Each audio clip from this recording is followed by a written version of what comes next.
What up, guys? Carolina Jackpot coming at you. It's Friday morning, Black Friday, and hope everyone had a real good day yesterday. Thanksgiving. I hope that you spent some time with your families, as I encourage you to do Wednesday night, and that you just had a really good time. I certainly did. You know, it's the biggest day of the year for eating, and eat I did. I ate myself into a food coma twice. Which obviously I would do because I'm morbidly obese. But I wanted to talk some college football, and today they got a few games on the slate today. Carolina Jackpot, really not going to be able to watch a lot of those. I'm going to be real busy today, flipping burgers at McDonald's, but I wanted to hit on a few of those. Coming up at noon, you got Virginia taking on Virginia Tech. This game will be in Charlottesville. Both teams come in with 8-3 records, believe it or not, and Virginia Tech is actually a 2.5-point road favorite. And I say believe it or not because, I mean, early in the season, wasn't Virginia Tech's season just totally circling the drain? It was. I remember making a video when they played Duke in late September, and I said, what in the world has happened to Virginia Tech? They lost 45-10 at home to Duke that night, Friday night game, and their season just looked to be all but over before it ever even really had a chance to begin. And I mean, after that happened, I mean, the team just went on a tear. It was kind of like that loss was actually a good thing for them. I'll equate that to the 2012 Orange Bowl, after the end of the 2011 season. When West Virginia beat Clemson 70-33, every Tater fan in the world talks about that game to this day.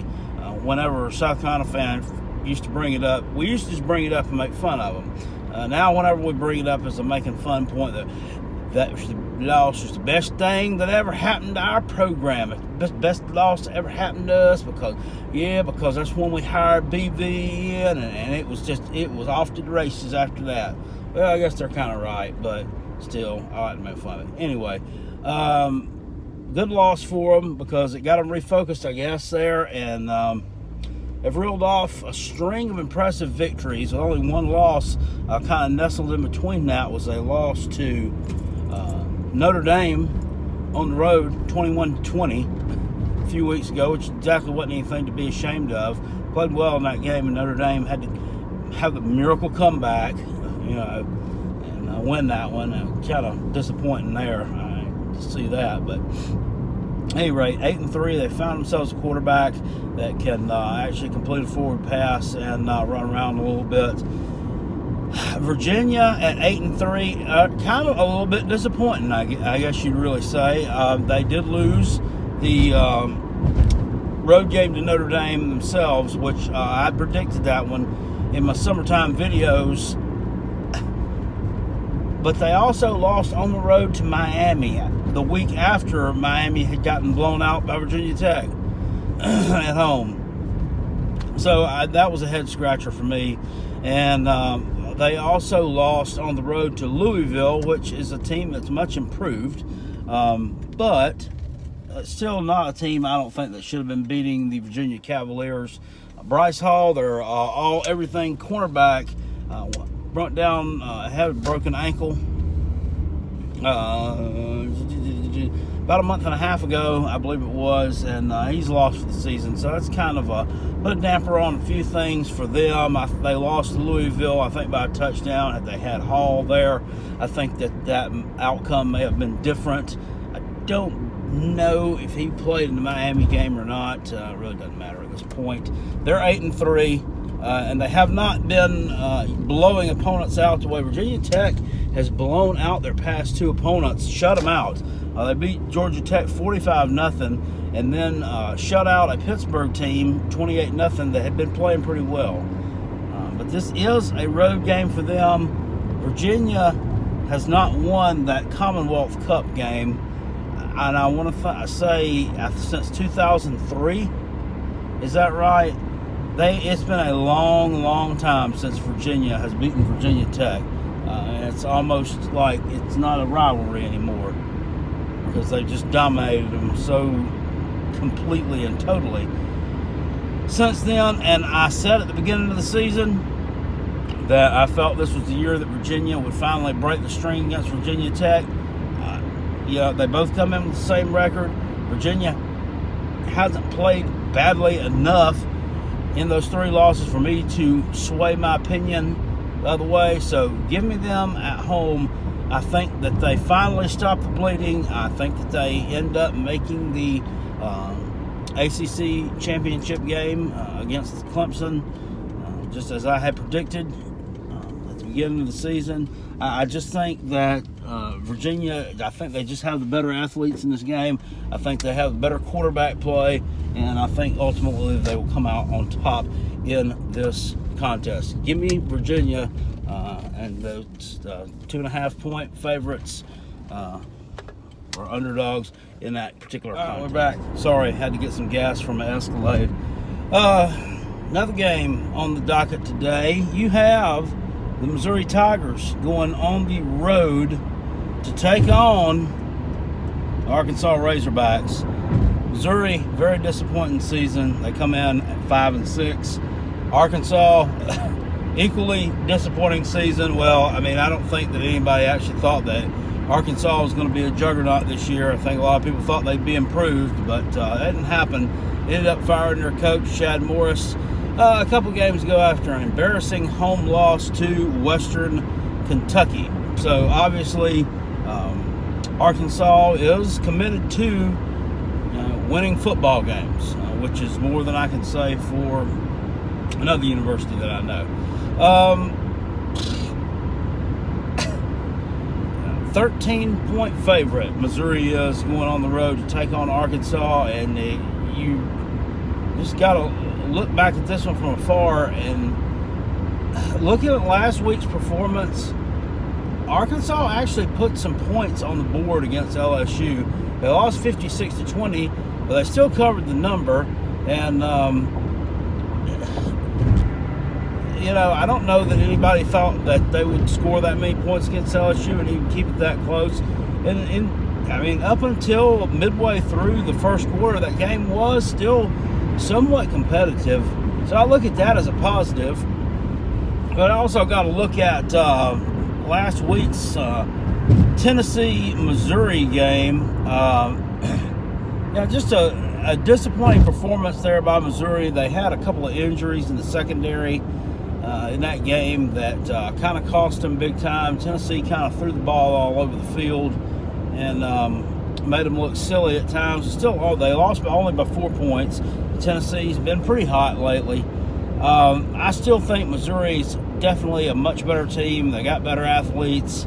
I think they go on the road. Arkansas' season has just circled the drain. Give me Missouri to cover there. And I'm biting my tongue on that one because, I really don't know if they can score enough to beat somebody by 13, but I think they will.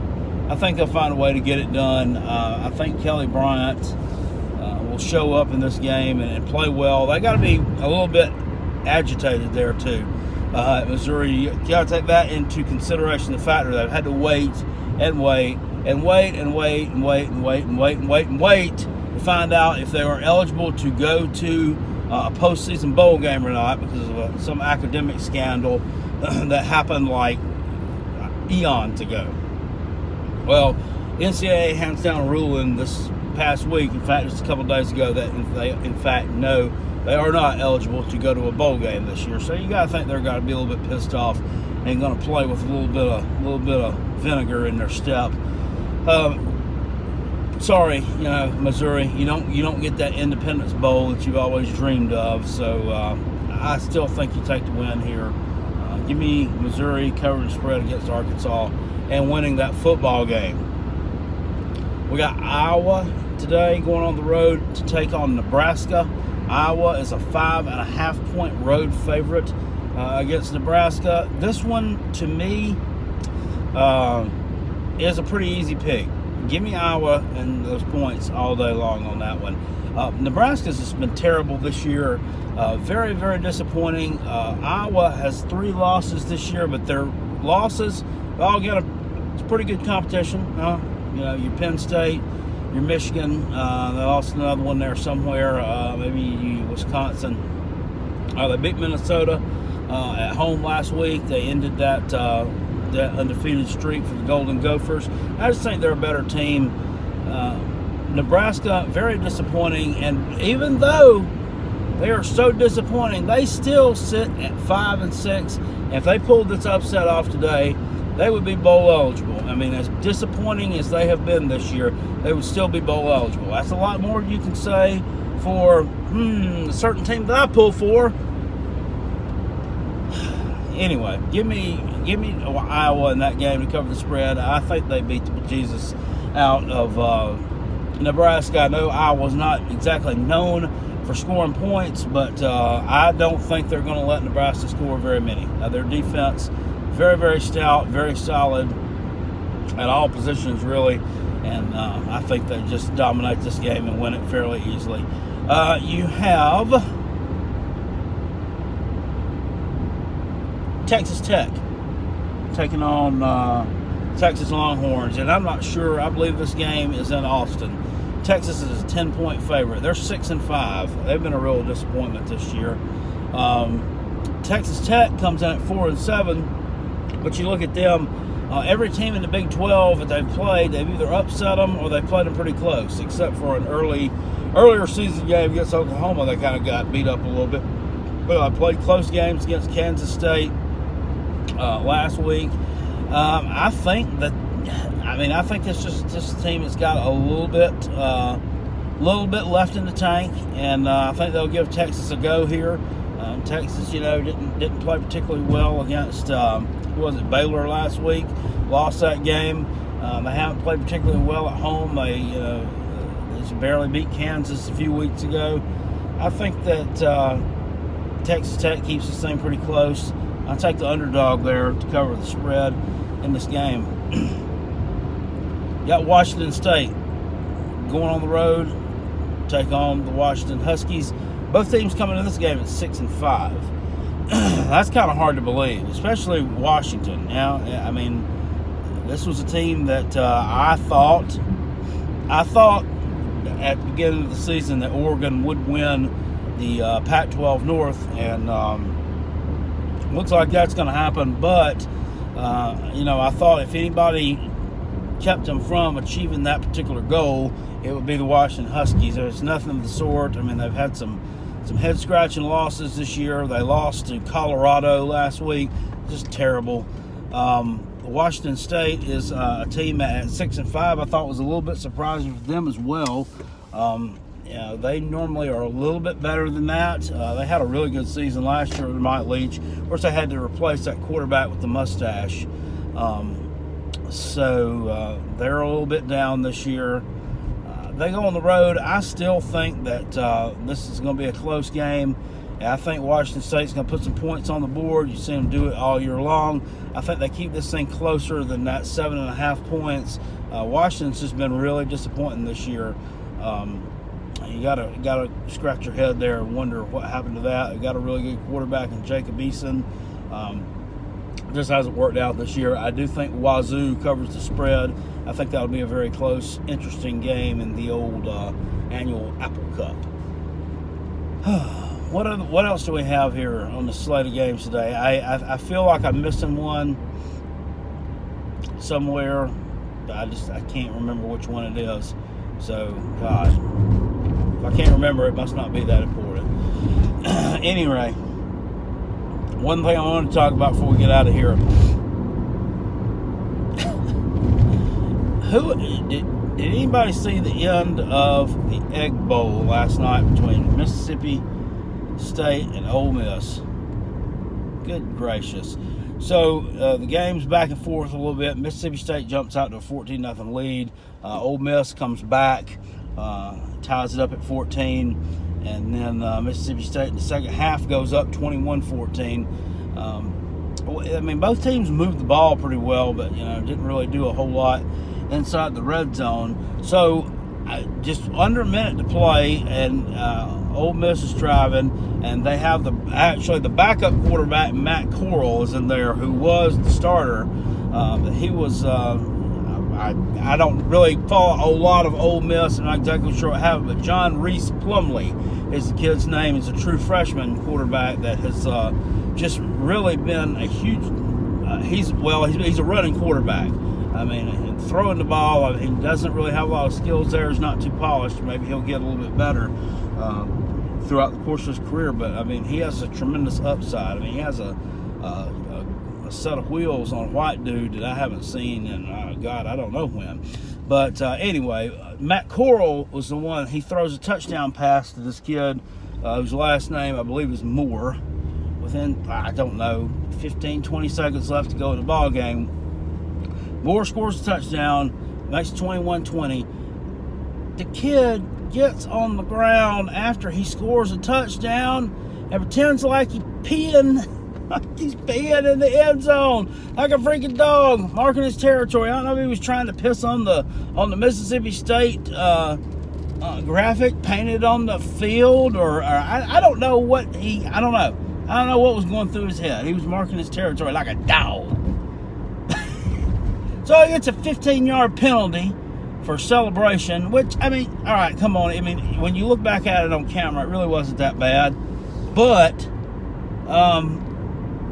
these referees are going to call that game right there, right down the line. They're going to call it down the line because they don't want to get out of hand, because these two teams have been chippy with one another before. They've gotten it broken, and fight broke out between them before. Nothing like the Gamecock Clemson brawl from 2004, but I mean, they've kind of gotten into it. I think that everybody knows and remembers that. They want to keep that from ever happening again on a college football field.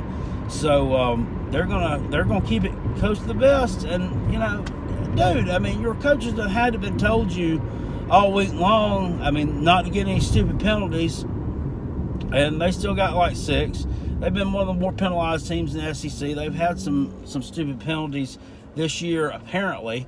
And their coach on the sideline, Matt Luke, who, if you look at him from a distance, looks like Jim Ross, by the way, he was real pissed off, which he had every right to be. And then in his post-game interview, I was reading on it here, and he said something to the effect of, so-and-so, he's a good kid, he just got caught up in the moment.